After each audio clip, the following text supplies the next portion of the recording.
evening, ladies and gentlemen. My name is Eric Althoff, and today is the 22nd of May, 1994.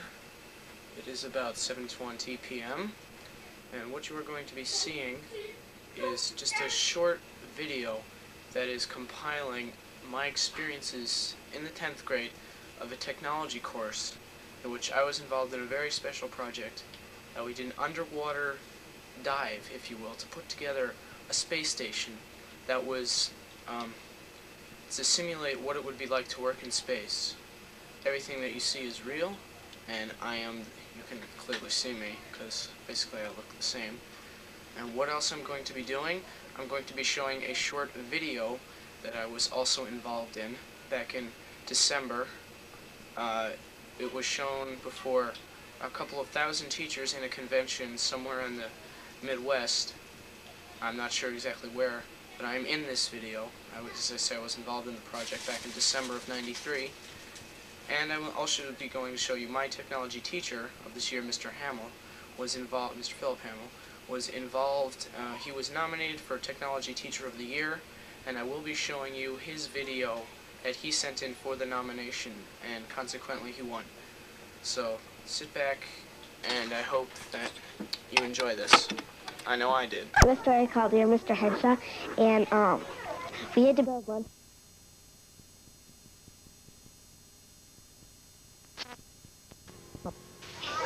We read a story called Dear Mr. Henshaw, and we had to build lunch boxes that went off and had a switch on it because the boy in the story did it, and because everybody was stealing stuff out of his lunchbox, and he wanted to find out who did it.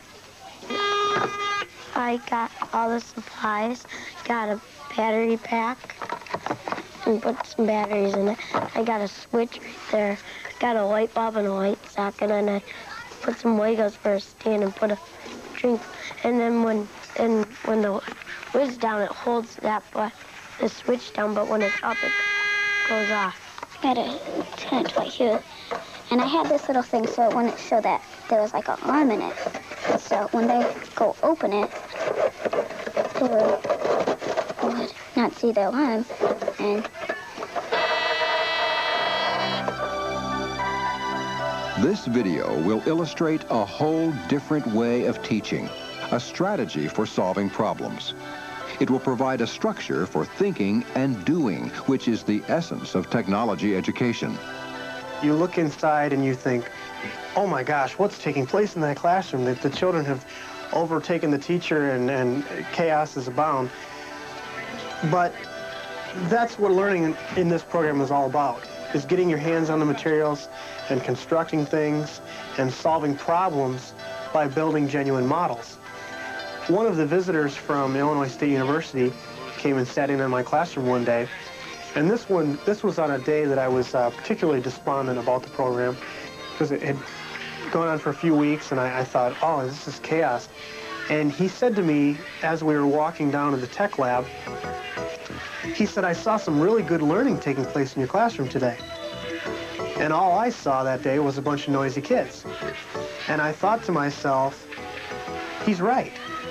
There was a lot of great learning taking place that day. Technology education allows students to work with real situations, not theoretical ones. In the technology lab, students learn firsthand how to become problem solvers. Teachers play an active role while students are solving problems. The manner in which a teacher presents a problem to students helps to define the classroom climate. The teacher's motivation should be to establish a feeling in the classroom of psychological safety and freedom where students are willing to explore any and all ideas. Teachers take on a new role, that of facilitator. That's a whole new way of teaching, because teachers traditionally are the ones who have the answers and the students have the questions, and now it's the teacher that has the questions and the students need to find the answers. So I think there's quite a role reversal there. Problem solving is a process of seeking feasible solutions to a problem. The process follows 6 key steps. Identify and define the problem. gather information, explore possible solutions, choose the best solution, try out the best solution, and evaluate the results. Step 1. Identify and define the problem. The teacher needs to provide students with opportunities to think by providing them challenging problems to solve. Well, our problem was that we had to design and build a wind turbine that would generate enough electricity to light a small light bulb or an LED. The teacher facilitates by asking questions and getting students involved in small group discussion. Discussion is a means by which problem clarification and understanding occurs. Through discussion, students learn something significantly different than when they're given the solution. Step 2, gather information. In order to solve problems, information must be gathered and documented. In some instances, students will use their past experiences to solve a problem. In most cases, they need to search for new information. The importance of investigation and research cannot be overemphasized. Few solutions are new. Research may take the form of reading books, magazines, and other materials. It may involve interviewing, talking and listening to people who have experience related to the problem they're trying to solve. It must be remembered that information is anything that reduces uncertainty. The less uncertainty, the closer one is to solving the problem. Step 3, explore possible solutions. To ensure that students understand the problem, it's useful to have them generate ideas for solutions through brainstorming. This fosters a will to doubt, to accept premises as tentative, and to free themselves of rigidly held convictions. Generating alternative solutions is one of the most important steps and often the most difficult to do. Although it seems to be human nature to latch onto your first idea and try and make it work, designers know that the more ideas they have, the more likely it is that one of them will be a good one. Flexibility rather than rigidity of thinking is a hallmark of this step. What underneath the vents, in the cabinets and everything, what do you have? I mean, is it very open? What's in really underneath the painting booth? Right. Yeah. In the cabinet? In the cabinet. You didn't look yet. No. What's the only thing you haven't done? You've climbed on it, you've gone under it. Step 4, choose the best solution. Choosing the best among a number of ideas is less straightforward than it may appear. One strategy might be to list the attributes of the ideas and compare them. Step 5, try out the best solution. This step involves planning and making. This is the stage at which technical planning, engineering drawings, exploded view drawings, cutaways, and blueprints may be employed. Making is the building of something that represents a solution to the problem. Making usually involves the fabrication and construction of a model, a smaller and simpler version of the real thing. The problem was to invent a hovercraft which could carry a passenger up to 100 feet without assistance. So we had to come up with some basic ideas on what the hovercraft would look like and how it will work.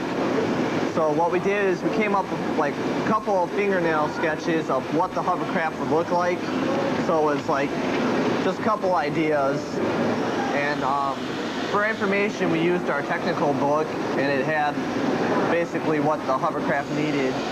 This is the steering mechanism of the hovercraft, and these are where the engines will be located on the hovercraft. Okay. And this more or less represents the bottom of the hovercraft. You have to cut holes in the bottom of the hovercraft to spread the air out evenly so the hovercraft will hover correctly. Then a prototype might be developed, a full-size version of the product. Prototypes actually work and can be tested in real life.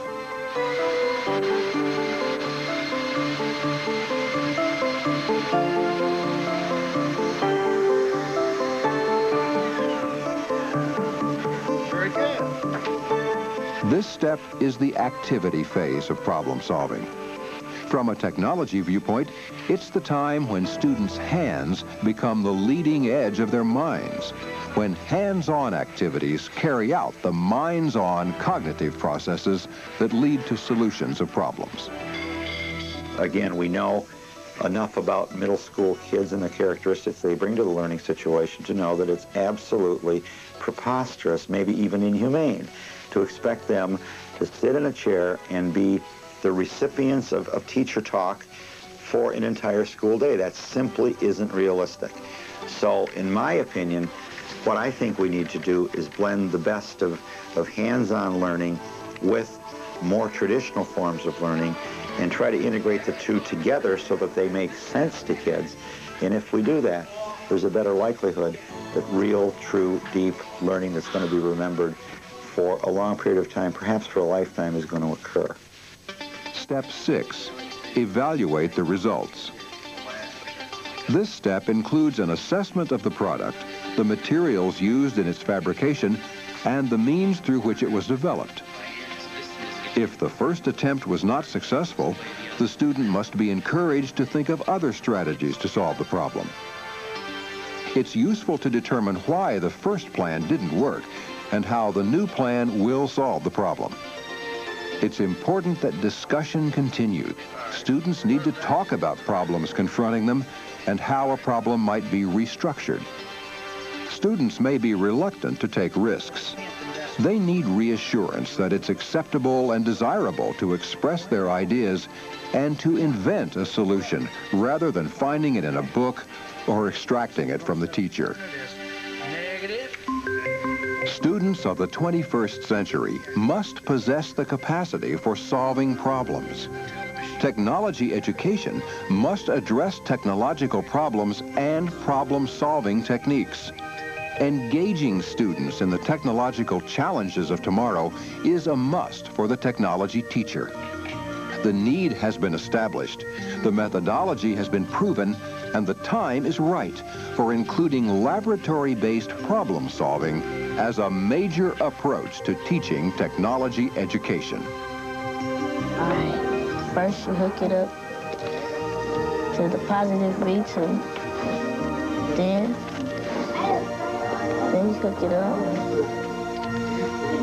to positive green A.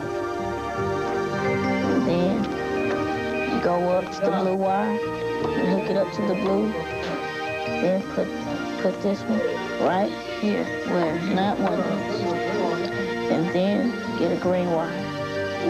Put it right here where lamp 1 is up top. And put it in negative black. Then turn it on.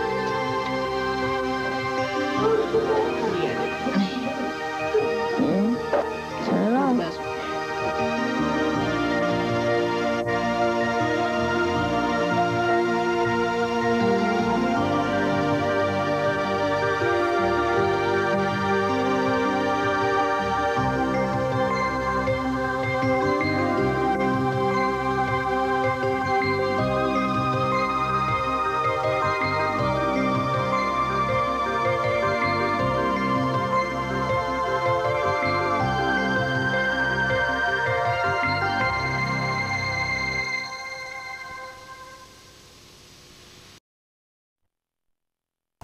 Technology video. It was entitled A Whole Different Way of Learning, produced by the International Technology Education Association.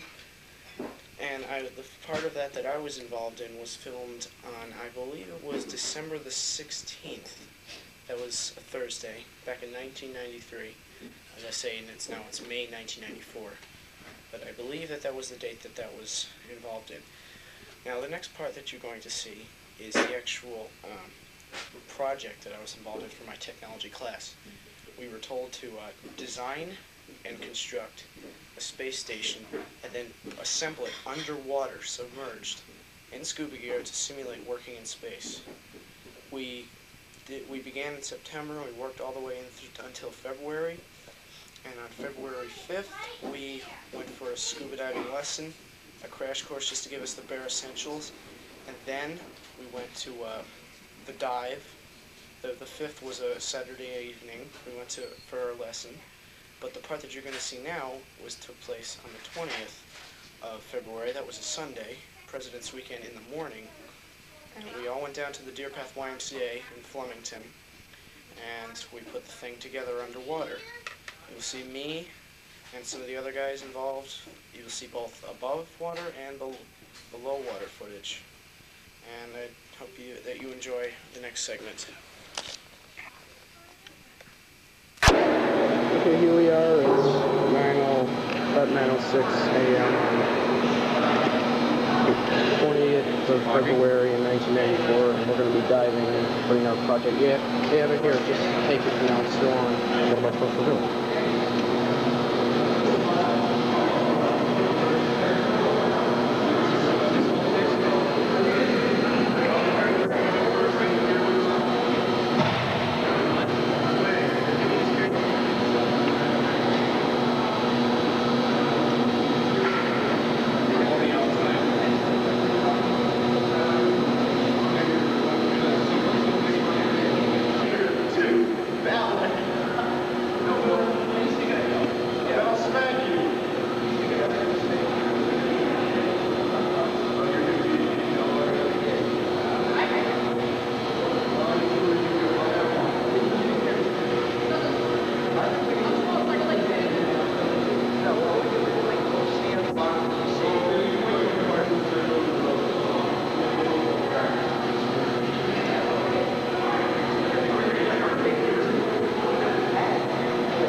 Down there. What do you mean I can't see you? You can't see us when we're down in the deep end. Why can't I just zoom in on you? But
He's here, obviously.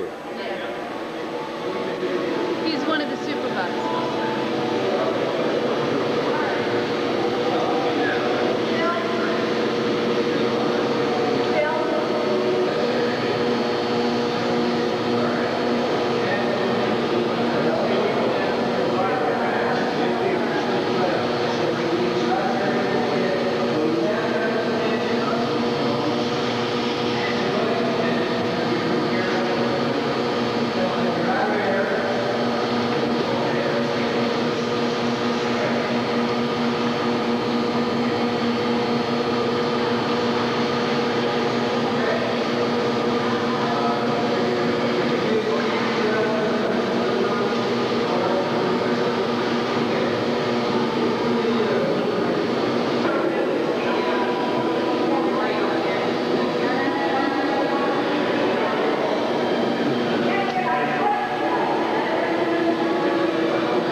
super, super.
1,000 feet of rope here. So that big spool can just be set in the center. Somebody hold it, they can peel it off and just hook it, and hook it, zigzag back and forth. And for safety, they wanted nothing overhead, you know, so you get caught.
me about what happened below the surface. We put it together. Huh?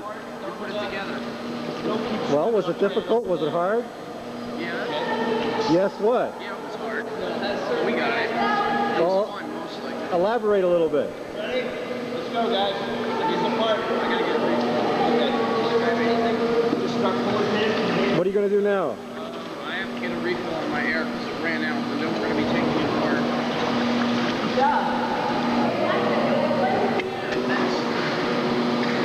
It doesn't have much air in it.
that too.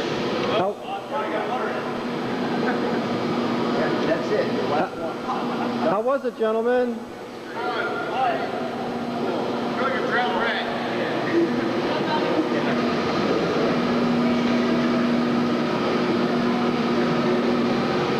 That certainly was a job well done. We wish the good keyboard.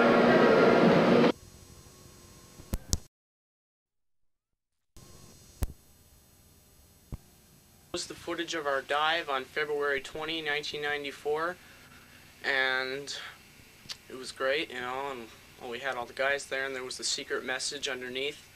I didn't know if you could see it or not, and we all had a big congratulations party underwater. Then we took it apart, and for the record, I should state that Mr. Hamill's technology class for this marking period, this semester rather, what they are doing is they are designing various modules that are going to connect to our original module, and they're going to be doing the same activity. They're going to put on scuba gear and everything. I'm not in this class, but they will be taking our little box and adding on to it, as you saw we were doing underwater.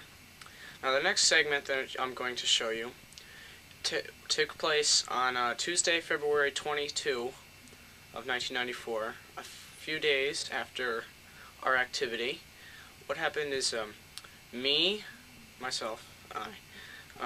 another diver, a senior, Joseph Kozak, and a freshman, Dan Giles, we were invited back up to the YMCA for a photo opportunity for the Hunterdon County Democrat. That's a local newspaper. I'll be showing you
that was the photo session on the 22nd of February for the Hunterdon County Democrat.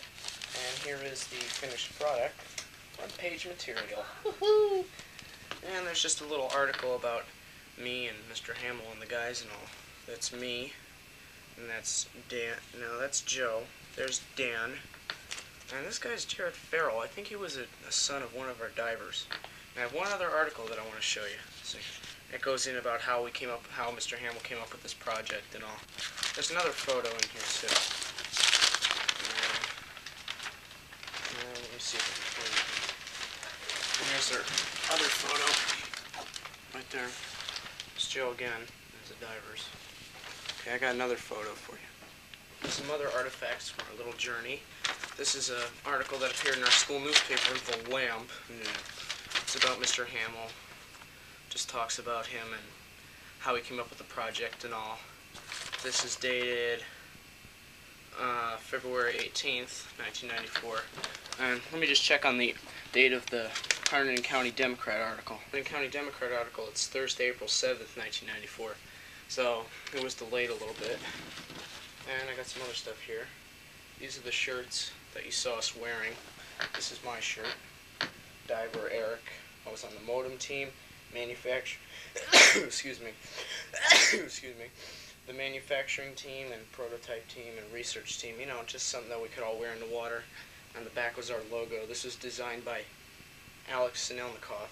That was the guy that was standing on the shore. He didn't come for the lesson, so he couldn't go diving with us. But so here we got Scuba Store, Flemington, New Jersey. Have to have our promotional consideration. Space Station Central and our ship and our school symbol, the Red Devil. Yeah. And we all wear those in the water. Oh, and for the record, I was not in the water for that diving session because I had to wear a halter monitor that day and I can't get it wet, obviously. And Mr. Hamill, he gave me this at the end of the project. This is just a screw-up shirt to try out our logos before we did them on the real shirt. And he did this because he thought that I was the most active and involved in the project. So it was a great honor and all. Okay, coming to the end of this, our little tour of my technology experience in the 10th grade. And to conclude it all, I'm going to show you a video that Mr. Hamill, Mr. Philip Hamill, my technology teacher, he sent into the New Jersey something or other to be named.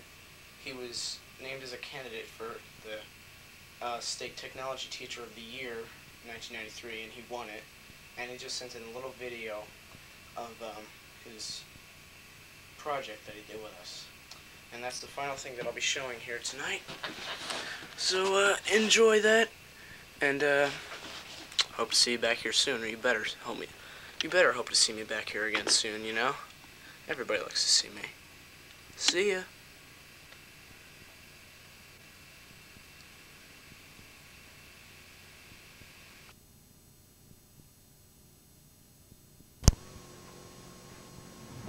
Hi, my name is Phil Hamill. I'm honored to be elected for a nomination for the Technology Education Association's Teacher of the Year. In being asked to put a clip together for you, I thought of the massive job of looking at all the clips and all the information that other teachers and other nominees will send to you, and I thought I would put together a clip that's very short, sweet, and to the point. First, I'd like to explain my duties here at Hunterdon Central. Those are 3 in number. First, I teach regular technology classes in Introduction to Technology, Materials Technology, and Invention and Innovation. That combined take 5 periods of my school day every day. Also, I teach units called the Tech-Infused units. I call it Tech Infusion. Sometimes it is confusing, but what we do is I found a way to go cross-curricular with the technology, the tools of technology, and the toys of technology in my new facility, and work with the other 14 curricular areas within the school to help the students within those areas understand and be able to somewhat control those technologies around them. The third job is to manage and coordinate the attic, which is that new facility. We've been in it exactly 1 year this year, and our pre-planning and hard work is paying off because our enrollments are ever climbing. The infused lessons, some of which I've put on the videotape, are too numerous to name. I'd like to mention just a few of the areas that I've dealt in with cross-curricular programs. English, we work with the creative writing students, building kites and helping them do some creative and technical writing with instructions. Poetry classes make lap desks. That is one of the clips that I will show you in a moment. We deal with English short story analysis, working with mobiles, and again, I'm bringing non-traditional type students into the classroom, working with non-traditional tools and equipment. One of the emphasis that I've always stood by is the fact that we must have students manipulate real materials, not just simulate with machines. Science, honors science, regular science classes, honors chemistry classes, college prep physics, and all of the sciences. I have courses and classes written for stoichiometry. We've used Legos to get that concept across. Friction and rolling vehicles with physics. Solar cooking with regular science classes that are studying solar gain. In math, we do some tessellations and repeating pattern operations with mathematical equations, and then take the students and do a silk screening operation once they've made a logo from a tessellation onto a t-shirt. Special services, I deal with the special needs students in math, science, and a learning center course, and we do some manufacturing and some hands-on activities with those students. Foreign language, vocational education, horticulture. We do some hydroponic activities in growing mediums. Marketing and work study students, we do packaging, how to increase the sales of products within the school store. Health, phys ed is another area in which we deal with driver ed, do some seatbelt operations, design some different kind of seatbelts, and hopefully imprint into young people's minds with the use of Legos and raw eggs how important a seatbelt is. Living skills is another area where we deal with gourmet foods. The students invent, design, and manufacture or produce a new food, a new snack food within specific criteria of the development. The list goes on and on. I'd like to again keep this tape short and sweet. The video will show some clips from one of my most unusual activities, and that is the scuba diving activity I've done with my materials technology classes. Please enjoy the video, and thank you for the nomination.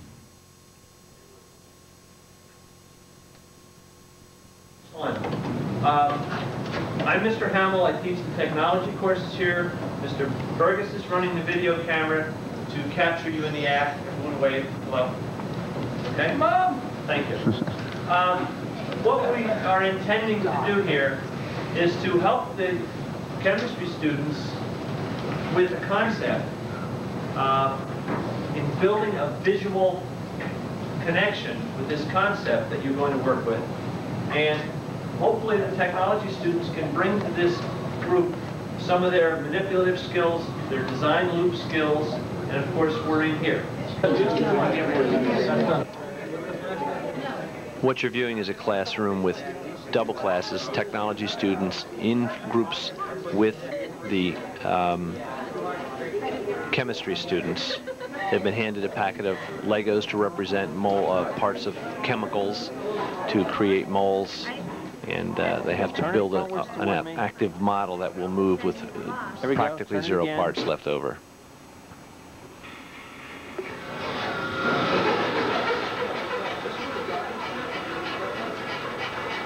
This particular class is a class of just English students. The English students are in creative writing. They're learning ways to eliminate writer's block. Writer's block is created by sitting in one place writing at the longest time. A portable lap desk allows them to be much more mobile. In this instance, this classroom is just all English students. Again, you'll see the non-traditional students handling some materials, working with their hands and creating. They've gone through the design loop at this point to create their model.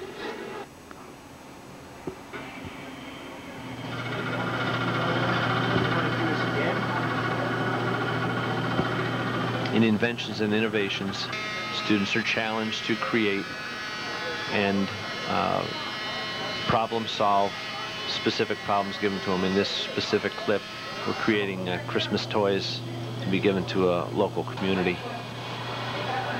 organization.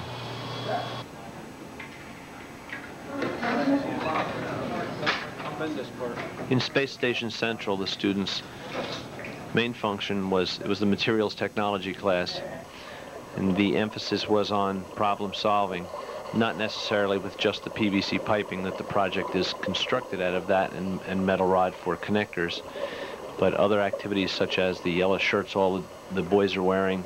This is an all-male class, not by my choosing, but it is an all-male class, unlike my other classes. They silkscreen shirts, came up with logos, worked with this. I put together the local plumbing supply for a good deal on the plumbing. We put together the local scuba store to give us scuba lessons, and the YMCA to give us time in the pool to work on this project. Actually, the students you see working on this piece right here are going to be the students you see in the next clip, actually underwater. They're creating and testing and working with pieces and elbows. Now, the same two boys at this fact, probably 40, 50 days later, are 11 feet deep in the pool, assembling those which they designed creatively on dry land. Quite an experience. The group, it was a group of 18. Had 11 divers out of 18. Some worked. We had to do this on a Saturday and on a Sunday. The scuba store provided the certified instructors. We had the 1-hour resort course, and a thoroughly exciting experience for all the boys. Again, the impetus was to design and solve these problems that we would encounter working underwater. We call it Space Station Central because it has the flair of working in weightlessness, which would be the space station. We did watch during this a lot of work that was done on the Hubble spacecraft. Again, hand signals, traditional for scuba diving, were learned by the boys, and other problems had to be solved. The complete assembly of this project in the water was 1 hour and 37 minutes to complete its structure, with approximately 7 divers per crew. We had 0 dead time. We continued to dive. Boys transferred in and out. The flash photography you see was being done by the diving club. The hour and 38 minutes it took to assemble was, there's a happy diver, you can tell by the smile. The hour and 38 minutes that it took to assemble was nothing other than 7 minutes to disassemble. The secret message was on the empty monitor screen for the boys to read. They did not see it until the project was completed. And we finished this up with a hearty round of pizza and some soda. I'm doing this project this second semester also with my materials technology students, and I've learned a lot. We're going to divide this large structure that you see when it's completed into a center module that I'm going to design around a 6-foot hexagonal design with a lot of T connections toward the outside, and then challenge my students in cooperative groups to design modules that will connect to this, with specific operations to be done within that module. The finished product, 15 feet long, 10 feet high, and 10 feet wide.